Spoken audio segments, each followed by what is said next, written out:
Hi, today a lot of people are wondering what will happen to the food they consume with this advent of GMOs in the markets, especially across Africa, where there are few regulations or inadequate regulations on how these things get into the African markets. And some people have even argued what is different between crossbreed or what is different between hybrid and GMO. So let me just break it down in a simple man's language or in a layman's language. Hybrid is is what is gotten from crossbreed. That's the high quality or the desired quality from crossbreed. And that means when you decide to cross same material of the same family, you cross them to get a desired quality. Let's say you have a palm kernel which has much seed but very delicious fruit or skin, and you also have one that has little seed but the skin is not oily or is not delicious, and you want to cross it together to have little seed and big fruits or big flesh that is also delicious. You can bring the two together because they are from the same family. Once you get that first generation that is good, that is what is called hybrid. But the process of doing that is crossbreed because you are bringing things in the same family and putting them together. But in GMO, what you are doing is that you are genetically modifying that organism. So you are bringing a gene from an unrelated organism, let's say from a pig, because that pigs are fat, and you want to put that fatness of pig into pawpaw and make pawpaw to look so big. So that is GMO. These things are not related. And in science, people are beginning to wonder how ethical these things could be.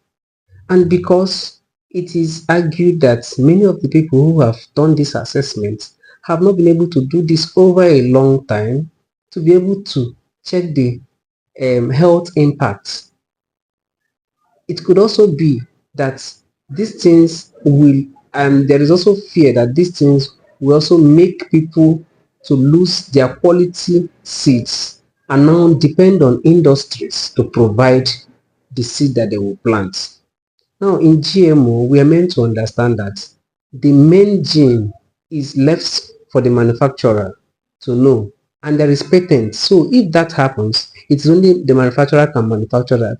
And we decide to take every seed from our seed bank and decide to go into GMO. People are looking at how the world may be controlled, how hunger may be controlled, how nutrition may be controlled by the people that have this power by the time we try to commercialize our food. So GMO may not really be bad, but ethically people are asking the question, how has the risk assessment been conducted? Has it been conducted over a period of time, over a long period of time, that the risk associated with health have been properly looked into? Because people are also saying that when you bring these genes from different organisms from unrelated organisms, that they may pose health issues. Have that been looked into? And another one again is when we leave these things in the hands of capitalists to tell us what to eat and what we are not to consume, what is going to be the issue of food security? What is going to be the issue of sustainability? If anything happened to their own bank, what will happen to world nutrition and world fight against hunger? So these are the things that people are looking at. But my advice to the government or to the regulatory bodies is to give this a long-term risk assessment plan before introducing that.